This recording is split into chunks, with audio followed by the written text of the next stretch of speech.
SEO personal checklist. Okay, let's see what we can find. Okay.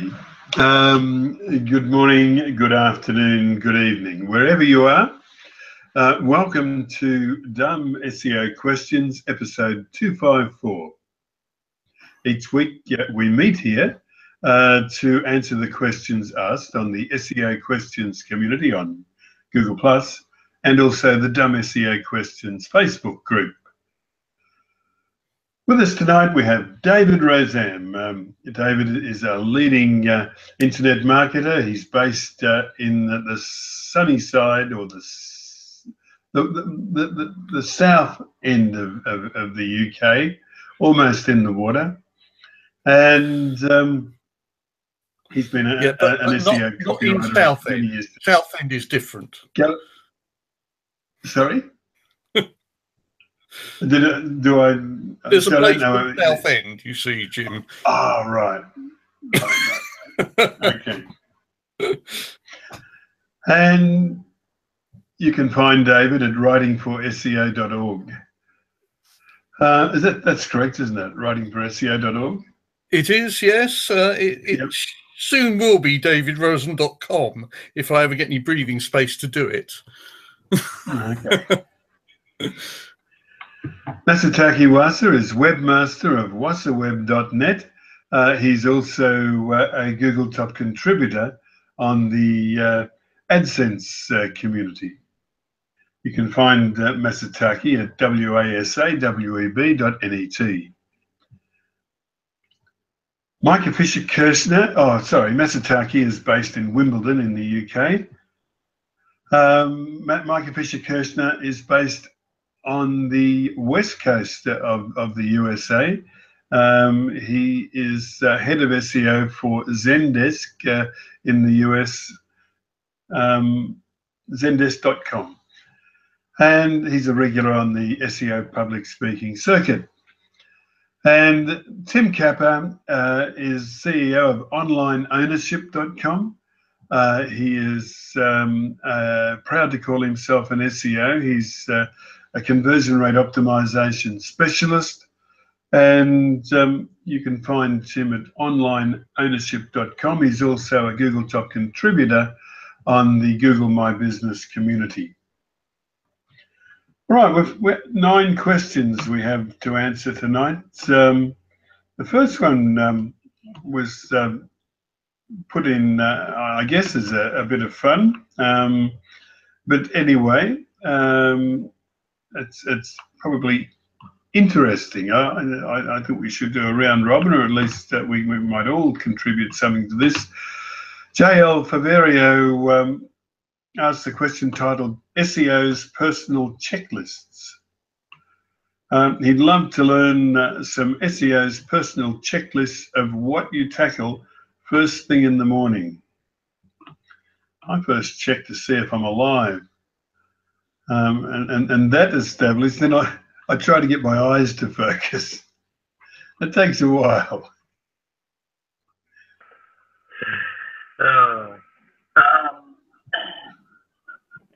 Coffee. Yeah. Coffee.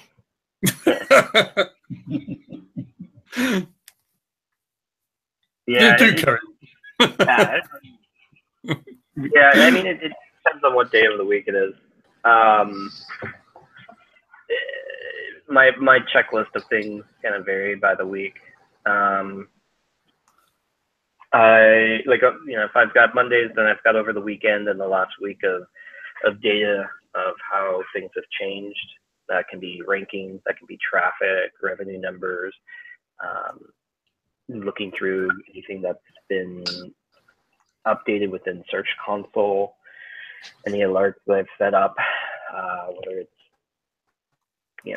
through whatever programs that I have, changes that have occurred over the weekend to the site.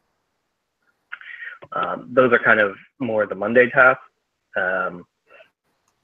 More every day of the week is just making sure nothing, first off, major has broken, and then I'm doing a quick review of any interesting articles that people have talked about to just see if there's any things that might give me new ideas, new inspiration for various SEO ways to improve kind of whether it's efficiencies or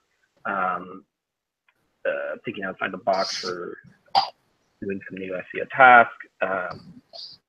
Those are kind of some of the things I'm always looking for, just kind of to improve what I'm doing within SEO.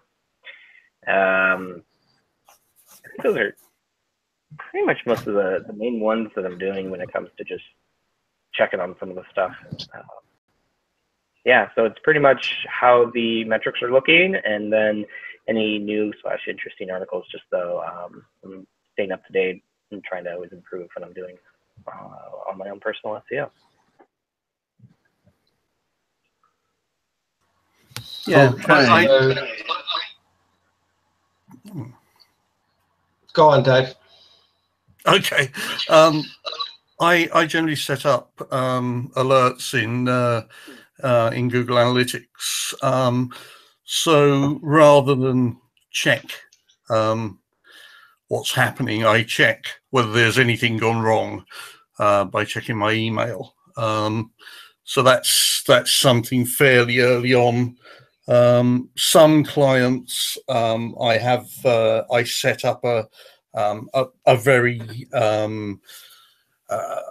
broad weekly reports in swido.com that also comes in by email automatically, and I can see what's going on in terms of trends on that without doing my I have an awful habit of opening analytics and going down a rabbit hole of metrics, and finding that I've lost half an hour because I'm doing something really obscure within Google Analytics, and sometimes wondering what those figures actually mean.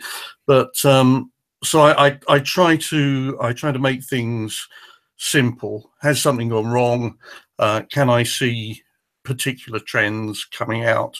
And the has something gone wrong is every office day, and the others are once a week. But yeah, the morning is a time when I do kind of serious work, if you like. The afternoon, less so. So I don't want to spend too much time in the morning getting caught up with unplanned stuff, shall we say. So if I can get that out of the way quickly, I can get on with writing reports or writing proposals or writing content or figuring out what a particular client should be doing. So yeah, that's it. And coffee, definitely coffee. Have I got sufficient coffee beans to get through the day? Now's your chance, Tim. Yep, Tim, your go. Okay, so for me, I suppose my my morning kind of thing is looking at my SEMrush dashboard. So, and I'm assuming all things out there are pretty much roughly the same. I use SEMrush, but there are tons of others out there. And a quick look lets me know any wins or losses in positions, and you can see quite quickly just off your dashboard, oh shit, there's a problem or not. Also in my dashboard is the organic traffic insights, which also brings in organic traffic via analytics, and as well as Search Console. So any jumps there, anything I need to be worried about. And then my daily thing is I've got, as it's only me, I only have X amount of clients, and these are, you know, all allocated X amount of hours on certain days, etc. But my first thing in the morning is dashboard. Any immediate glaring problems, and I'll look straight into that. And then, you know, depending on that, I mean, you could have an absolute fucking crisis and spend the next entire day on it. But assuming everything's fine, then my next thing is to specifically on that particular client or site that was designated for that day.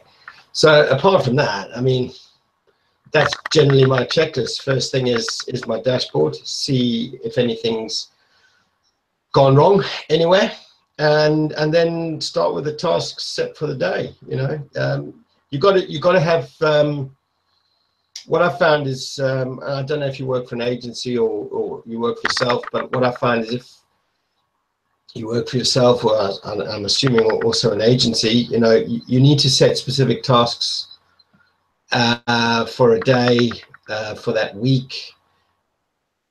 You get lost. The thing is, if I didn't have these things, you end up looking at something and you just get you end up drowning in it, looking at things, because if you're looking at a large site, you could be diving into Search Console with your data, and you could just be literally looking at things for the next 5 freaking hours, and then realize, oh shit, you know what? I never sorted out this for that client or whatever. You really need to kind of prioritize, but it still happens. Even though I've got my whiteboard here on all my clients every day, it still happens. I'll be nosing around in something, and then 4 hours later go, oh my God, put this away, put it away. Yeah, but look, it's never wasted, because that time you've obviously spent, but it's never wasted in that sense. But you do need to be very structured and rigid in the time and allocations and things you set. Yeah. How about you, Rob? What gems or what insights do you have? How do you start your day as an SEO?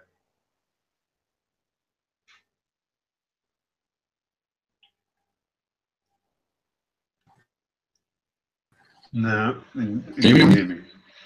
Yeah, I can hear you now. Okay. Kind of. Run to my computer, read my emails, have a coffee, and then I start working. All right. Your audio, Rob, is it's not coming through. Or am I the only one that's not hearing? Oh. Can anybody else hear Rob? It's pretty broken in multiple parts. Yeah, it's pretty breaking up here too. In that case, I have nothing to add. That part was clear. No, it sounds like you're calling us from Holland or something. Yeah, we have very bad weather. All right, let's move on to the next one. This one from our good friend Chase Rayner. Chase wants to know, what would be the best way to check incoming links to a group of URLs?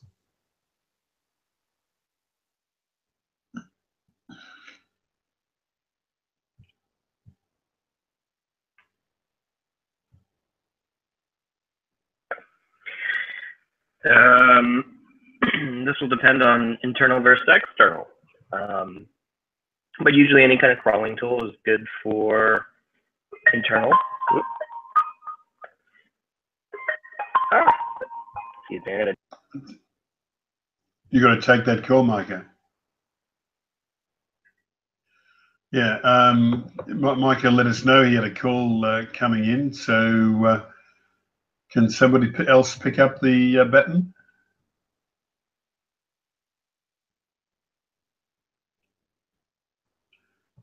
Chase Rayner asking. Yeah. So it depends what you use, but I mean, Search Console is pretty much you can that breaks it all down. You can spreadsheet it and then separate it out by URLs. So Search Console 1, you can use You know, anything you can use, for example, Ahrefs. You can, you know, there's tons of things out there. But if you're looking at doing it without using any tools, Search Console. The only thing is it probably doesn't pick some, you know, or display them as quick as some other things. But yeah, you know, if you're doing this on a regular basis or over a, you know, you want to look at something, yeah, Search Console, that gives you page by page if you want it, or, you know, URLs if you want it. So, and separate it out. Thank you. All right, let me tweet that and we'll move on to the next if nobody else has anything to add. Okay.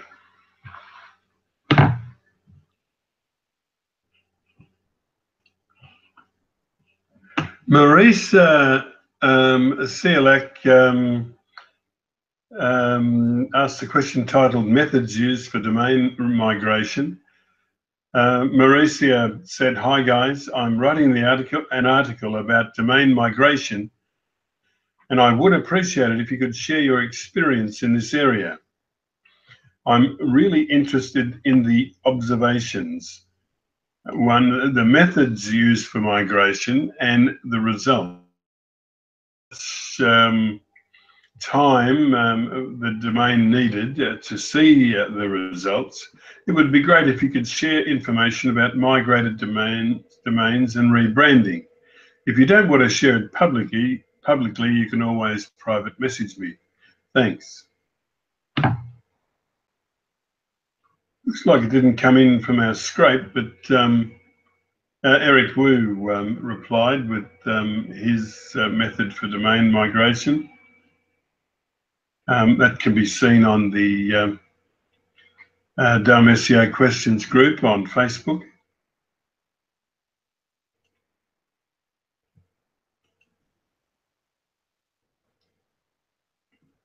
Anybody else with a message for Mauricia?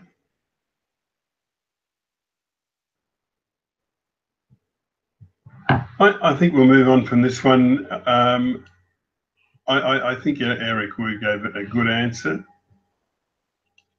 I think she would have found that useful. Daniel Barbour asks, is there such a thing as background content? Are island pages helpful? The page in question is for a plumbing business, and we have 5 pages of content that are geo-relevant. They talk about the service areas of the business. They're not directly relevant to the business, so they were never published on the blog, and there are no links anywhere on the site that could help a user navigate to these pages. I read somewhere that if Google's bots can't crawl a site and access a page through links, then Google doesn't even know it exists. Is that true? Are these island pages with no bridges or no links that would help a bot access the content? Is it enough to have Google fetch the pages or have Google Analytics on the site? I personally feel that we should have links to them somewhere, but I want some other opinions.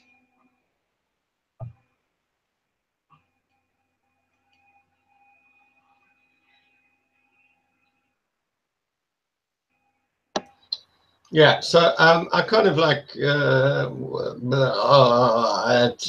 what the hell is an island page? If it's on the domain, it's linked to. If it's within the site, Googlebot will crawl the site, and all pages within that domain as and when they come across. Just because there's no internal link from one to the other, it's in the domain. They will find it. The second thing is why. I mean, look. I mean, are you talking like a? Is he talking about a door, a service area page, or a? You know, if it sounded like a local based thing, I'm going to guess it's kind of like a service area page. Yeah, I think that he said that in it. What? He said we have 5 pages of content that are geo-relevant. They talk about the service areas of the business. Yeah, so okay, so right, it's service area page, fine. Yeah, I mean, this is standard in local SEO. You know, you have a service area page. I would certainly interlink because you know you can have it in your footer. Check out our locations or our services in different locations. It makes sense to a user if they're not sure, if they've landed on the site, they're not sure if you service their area. It makes damn good sense to actually point people into that direction. Your service area page should also be, you know, especially if you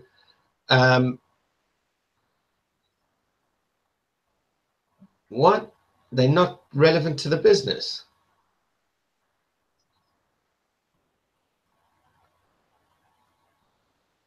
Yeah, no, it says there, 5 pages of content that's relevant, talk about the service areas of the business. Okay, so yeah, so, you know, especially on those pages, you know, you can use those in the sense of,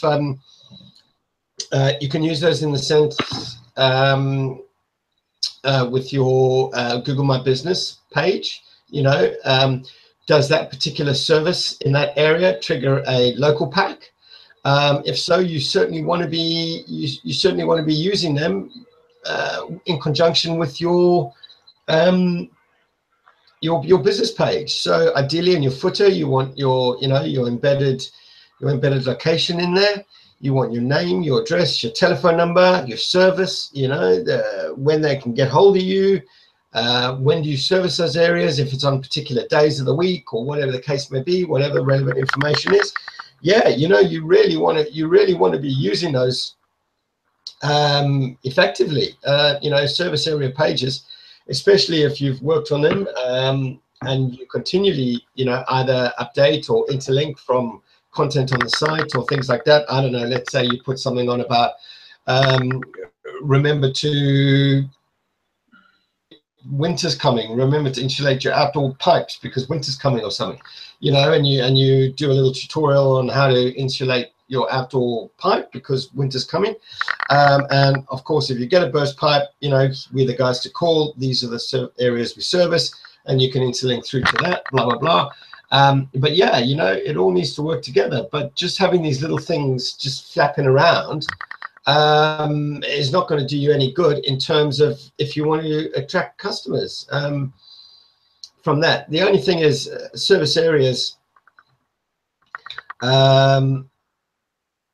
know, you don't want empty ones, but like these guys have got 5, you know, seemingly they are, you know, full of relevant content. So that's great, but use them now, you know, use them. Start ranking for them in the local pack. Start, you know, use it. Thank you, Tim. Anybody else? All right, let me tweet that and we'll go to the next.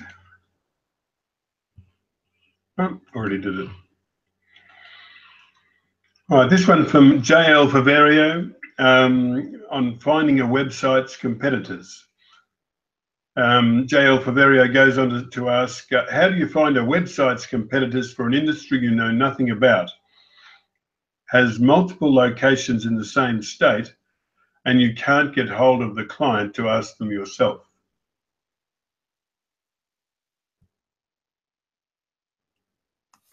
SEMrush. Yeah, I was going to say, sounds like a job for SEMrush. That's what it's there for, is it not? The other thing is just search what your search term is and see who the people appearing are.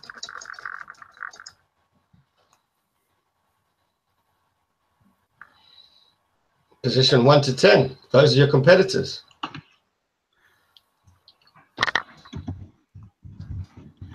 Yep. Okay. Yeah, don't forget to go into incognito mode when you do that, though. Yeah, I would probably search via your AdWords, specifically select a city. You know, you got definitely. That's where SEMrush actually, you know, certainly shines because. So, for example, let's say you've taken a list of search terms, and you want to track them, for example, let's say they're the basic services, you can actually select, for example, I want to track UK wide, or I want to just track in a specific town or city. So, and those also will throw up competitors based upon which one you want to do. But yeah, if you don't have that, just yeah, use AdWords. It's really, you know, making sure, you know, that you certainly not skewing any results based upon your IP. Incognito still chucks in, still skews it though, because yeah. Yeah, I use a VPN as well with Incognito, just to be on the safe side.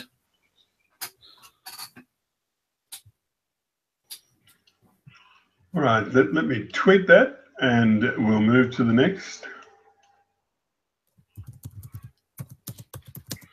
Danny Decker on backlinks distribution. He said, I read about anchor text variation and understand the different anchor text backlinks. I understand the different anchor text backlinks I should build to my site. Now, my site has a certain setup. It has blog articles, homepage, money pages, brackets, cities with an internal link to my school pages, and sub-money pages, info about the schools.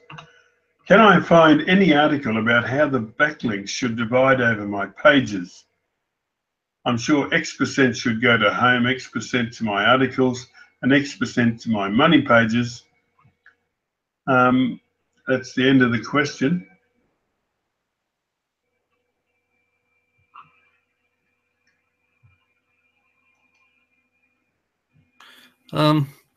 I don't like these prescriptive ways of going about SEO. I don't think there's much point in following this kind of pattern. Do what is right for your content and your site. So I think the idea of percentaging, if that is the word, the link distribution is not a good one. And this is a genuine question. What are you going to do if the proportions are out of whack? I mean, let's say you believe this stuff and say X% should go to this page, Y% should go to that, Z% to that, and you know you believe in that, and then find out that the proportions are wrong. What are you going to do? I mean, it just doesn't make sense to me. Yeah, I rather than worrying about the percentages, I would kind of focus more on what are your top pages that potentially are lacking. If they're not getting links, is it because the content's not good enough? Is it that you're not doing the proper outreach and promotions for specific pages? I'd rather worry about which ones are not actually doing well than kind of the split. Most of the time, kind of these types of variations are used for checking on whether the sites are doing something rather spammy. And if you're really doing much more of the promotion and natural side, that's be something you have to exactly worry about. Obviously, in a much more competitive market, that might be something you need to be kind of looking at and just seeing how that looks at scale. But for most situations, it's not something you should really be hyper focused on. Yeah, I totally agree. I mean, consider for Danny Decker, consider an e-commerce site selling products. Most of the links to the site will be from people discussing one of the products or recommending the product, or on a forum somewhere saying, whatever you do, don't buy this product, and they'll link to it. So You know, if you had an e-commerce site and you made all your links to the homepage, you'd be unnatural, or it would look artificial. It would be obvious because most of the links will go to one of the products. Anyway, anyone with anything else to add there? Let me tweet that and we're off. We're ripping through these tonight, guys. JL Faverio asks a question titled Organic Traffic Decrease After Enabling SSL. JL Faverio asked, in your experience enabling SSL on a live website, did your organic traffic decrease? How long until you felt it was back to normal?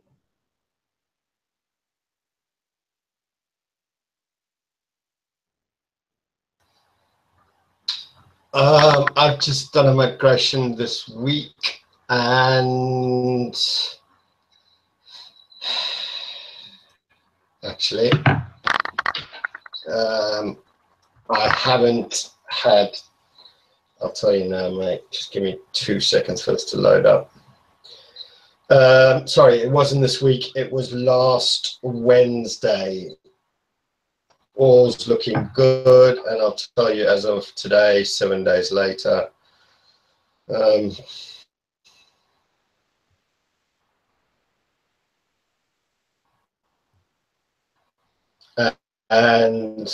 look, it may or may not be incidental, but organic traffic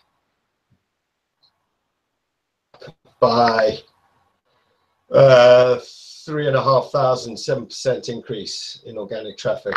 So no, I haven't seen it. So if you're seeing a decrease, run an audit to see if you missed anything anywhere. Certainly run an audit.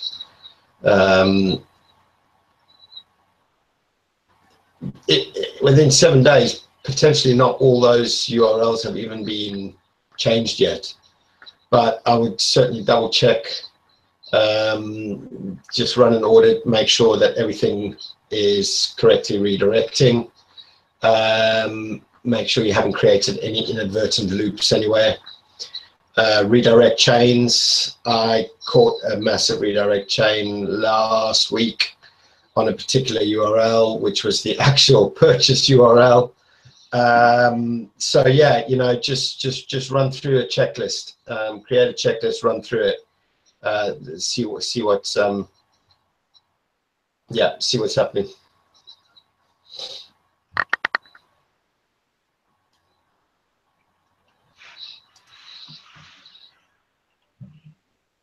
Yep. Also, I also point out to anybody watching this that they can also see other comments made by users on the Dumb SEO Questions Facebook group. All right, if there are no further answers, I'll move on to the next. Okay. This one from Daniel Barbour. Is it possible to have too many links in an article?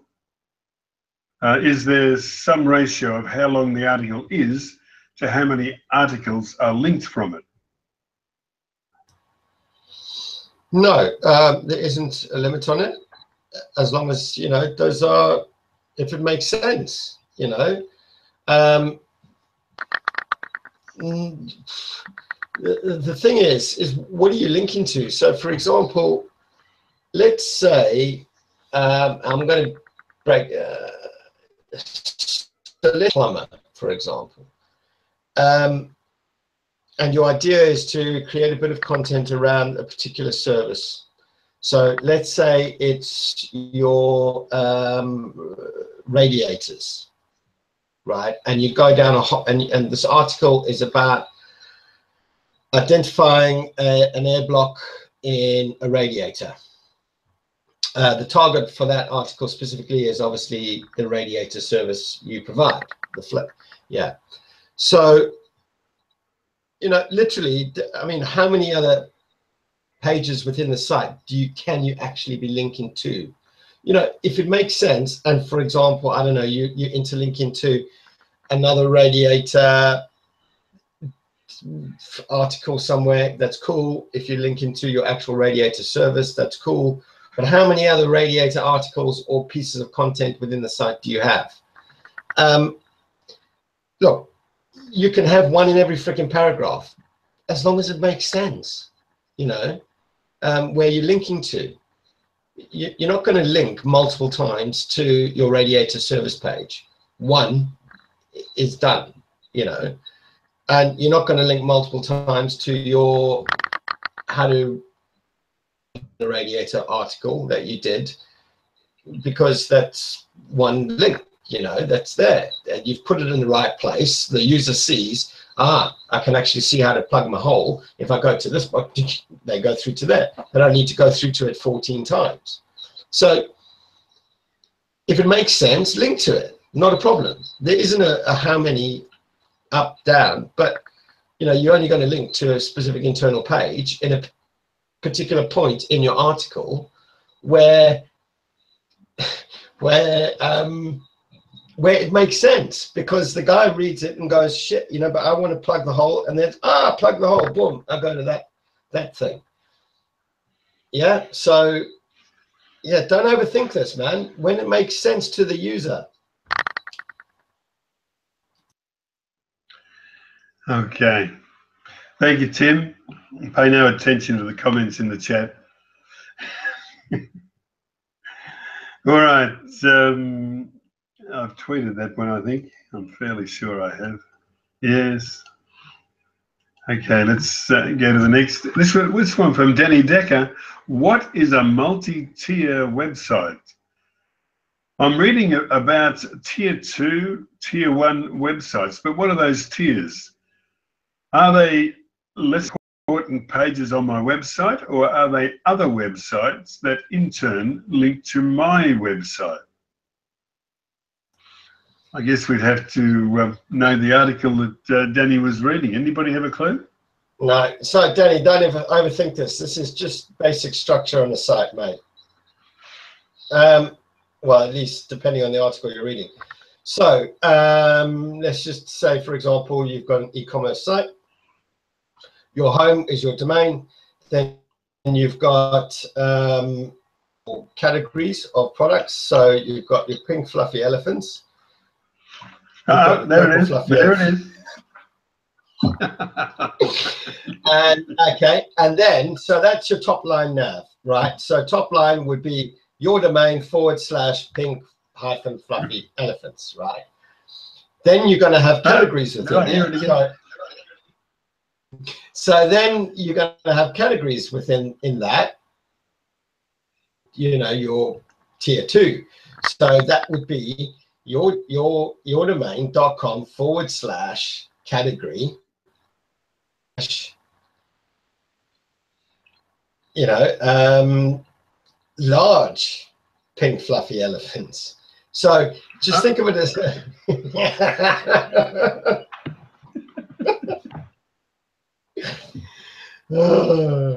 so yeah, so depending on what article you read, the way I'm seeing this is just, you know, proper site structure and silo. So you've got your top line, then, you know, you've got your category, then you've got your subcategory, and then depending, you know, this could be even be broken down into prices, colors, sizes, whatever the case may be. You know, it all depends on what the site's about. If this was an accountant, he may not even have a secondary level in that sense. It may be, you know, these are my services, and there may just be top line, which would be, you know, your tax, company formation, and, you know, maybe one other kind of service as such. So that may not even go down into a siloed version. That may just be, you know, he may just be top line, contact us page, kind of stuff. So it's not, you know, it's not how you, every site's not going to have it. It all depends on the site. 99% of the time, if you see these things, they're large sites where, you know, it's about navigating and quickly, you know, through the site.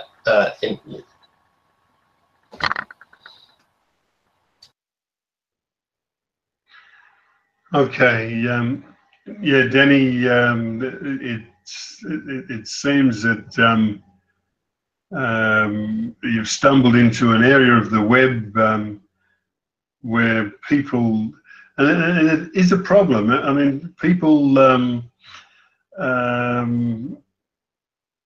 like to write articles to win people over, to make people think that there's something tricky or whatever. I mean, SEO is simple. It's just a matter of getting your ducks in a row. There's no magic bullet, and disbelieve anybody that says there is. There are no percentages or factors, or each page is unique. You know, this week, each site is unique. Yeah, it's like, for example, this week, for some reason, every freaking article, whether it be on Facebook or Twitter or freaking G+, is on backlinks. How to win backlink, your first 50 backlinks, this backlink, that. You know what I mean? I was like so tempted last night to create a nice little image going, hey, guess what? Never fucking built a backlink in my life before. Well, I have done in the old days, and I got slapped with a penguin. But but hey, we got to test the limits here. We got to test them. But the point is like, you know, the last sort of, I don't know, 10 years, I've never ever run around after a link in a sense of a link. That I've, you know, it's always been strategic kind of marketing. It's either been on site or had an opportunity, you know, on another site, or, you know, where they've invited you across and you've gone and you know, put content on another site. I've never gone out now in the last, you know, sort of 5, 6, gone out looking for anything. And there's all these articles, oh, you know, backlink there, but fucking just get over it, people, you know. It's like, you know, like Jim said, there's some shit out there is best to be ignored, but starting out or getting a handle on the stuff is pretty tricky. You know, if I was a newbie coming into the game today, yeah, I can totally see it. You know, you would just be like, "Whoa!" You just read this on some of, you know, this site or that site or this site, and yeah, what to believe. Take things with a pinch of salt. Do your own testing. And always then come here for once in a while, ask the questions so we can help give you the answers you're seeking. Yeah. Exactly. All right. Any more on this one? Oh, I've sent it off. Okay, I think it's that time again. No, we've got a last one. Mathis Zothan asks, how much time does it take for Google Search Console to recognize a redirect? Mathis said, I have a lot, 15 404 errors in my Google Search Console reports. Do you know how much time it will take for the Search Console to recognize a redirect? Thank you.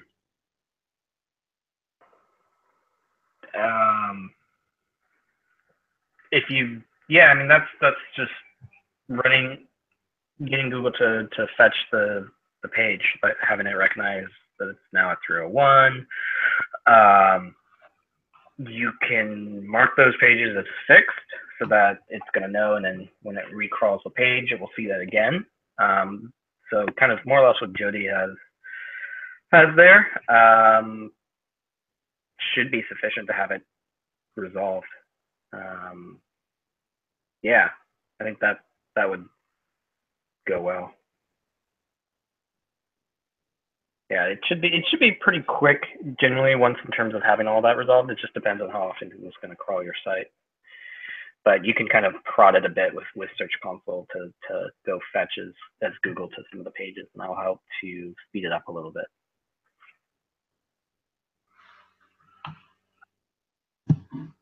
Okay, anybody else?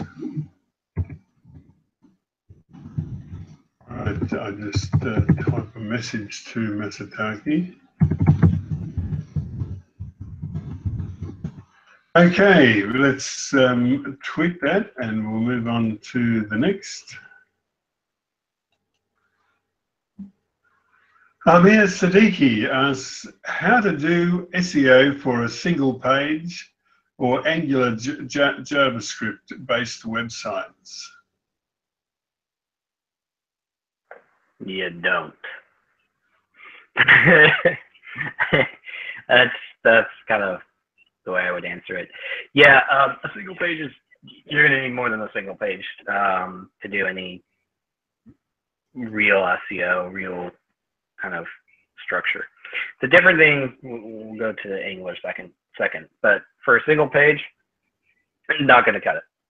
There's just not enough information resources to provide context, contact us about the site, any honest examples of trust and authority of what a regular site has is going to be needed there. So a single page site just not going to cut it. When it comes to Angular, React, kind of these JavaScript-based sites, these are highly technical,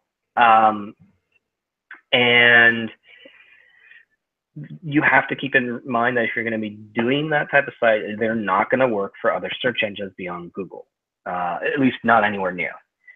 So you've already limited yourself, especially if you're doing e-commerce and you're in the US, or if you're in other countries like Russia, China, in South Korea, those search engines are not going to do it necessarily as well. So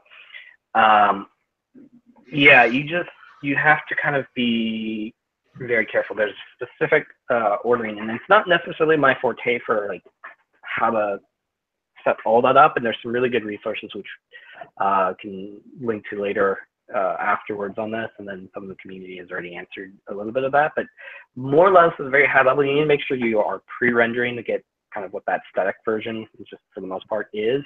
You're going to need to make sure that the site loads really fast within a very short time range, so that Google has a cutoff. I think it's about 5 seconds, I think, before it can't really stop crawling the whole page. And then you also have to be mindful that if you've got a very massive website, you're going to run into more issues because the crawl will be slower than as if it was an HTML page, which means the number of pages they can crawl effectively is going to be potentially hampering what you can get into the index with the right kind of layout and style. Those are at least some of the quick things you just need to be very aware of when you're running that. It's also that just, at least initial Angular, they're not as good with actually running versus Angular 2 or React. Those two are much better in terms of having them indexed from that and valued from an SEO side. So those are at least a little bit of the high levels that I would be very careful and cautious about if you're running those types of sites. Thank you, Micah. All right, I'm not sure what's going on with our run list, but I think we may have inadvertently dropped a question with the software that's running my side of things and your run list. Yes, this one is, thank you for watching. Somehow I'll find out why we dropped that other question and probably try and put in next week. If you're seeing this, we thank you for your interest in what we do. Your participation makes what we do worthwhile, and for that we thank you very much. We'll be back at the same time next week to do this all again.